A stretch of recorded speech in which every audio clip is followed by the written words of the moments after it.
एक बात मुझे आपको नोट करवानी है, 15 जून से आज की बात का टाइम बदलेगा। जो शो 9 बजे होता है अब 8:30 बजे से शुरू होगा। पीओके की जहां मुनीर और शहबाज के खिलाफ हो रहे हल्ला बोल को लगातार दबाने की कोशिश की जा रही है।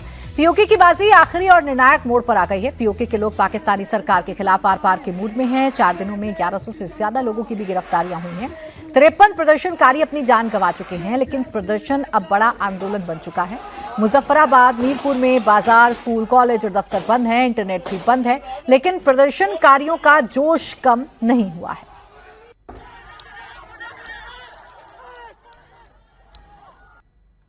जिंदगी और मौत का एक बार मुतय्यन है, मरना है, सबने मरना है। कोई ऐसा नहीं है जो नहीं मरेगा। हमसे पहले वाले भी मरे, हमसे बाद वाले भी मरेंगे और हम भी मरेंगे। तो आइए इज्जत के साथ जिएंगे और इज्जत के साथ मरेंगे। फैसला करें, इज्जत के साथ जिएंगे और इज्जत के साथ मरेंगे। क्योंकि वो लोग जो चोर साबित हुए, वो लोग जो धोखेबाज साबित हुए, वो लोग जो नजरबाज साबित हुए, उनको अब हमारे दोबारा अपने घरों में, अपने इलाके में, अपने दिलों में उनको अब हम जगह नहीं देंगे। किसी सूरत हम जगह नहीं देंगे। अगर आप में से कोई भी आदमी अगर आप उनको रास्ता देने की कोशिश करेगा लोगों, तो वो अपनी नस्लों का गद्दार है। वो इन छोटे छोटे नन्हे नन्हे मुन्ने मुझे बच्चों का गद्दार है, यानी वो आने वाली नस्ल का गद्दार है।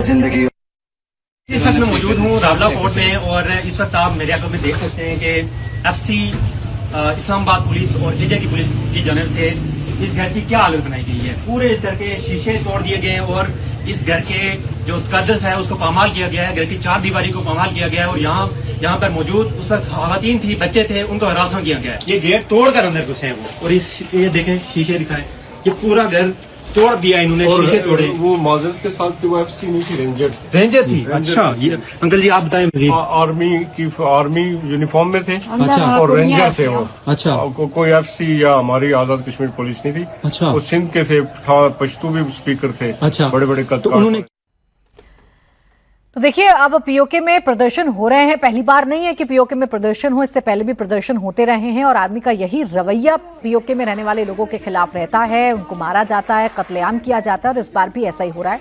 लेकिन इस बार इस आंदोलन को बड़ा करने की कोशिश की जा रही है। अभी कितना निर्णायक साबित होगा, ये कितना बड़ा साबित होगा, समीर जी, ये आंदोलन किस तरीके से देख रहे हैं आप? क्या ये निर्णायक बनने की भूमिका में है अब आंदोलन?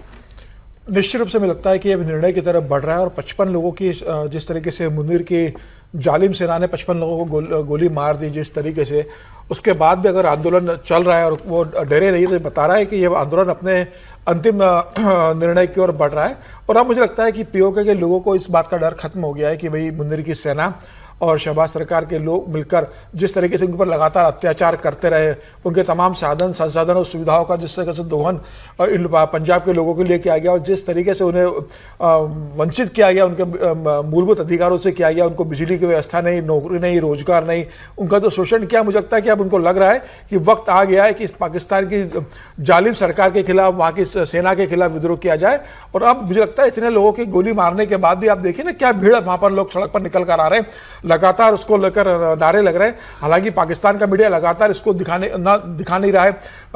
पाकिस्तान के जो सेना प्रमुख है आसिम मुनीर, उन्होंने कह दिया है कि भाई अगर ये आंदोलन चलेगा तो मैं सेना को जमीन पर उतार दूंगा। लेकिन मुझे लगता है कि इन लोगों ने सर पर कफन बांध लिया और ये बता दिया है कि पीओके के लोग अब उनका तानाशाही को नहीं सहेंगे और उनको जो निर्णय लेना और जो उन्होंने मांगे किए उस मांग को पूरा किया जाए। उन्होंने अपने पीओके के जो प्रधानमंत्री है, वहाँ के मंत्री है, सांसदों, उनको भी चेतावनी दे दी है कि अब हम रुकने नहीं वाले।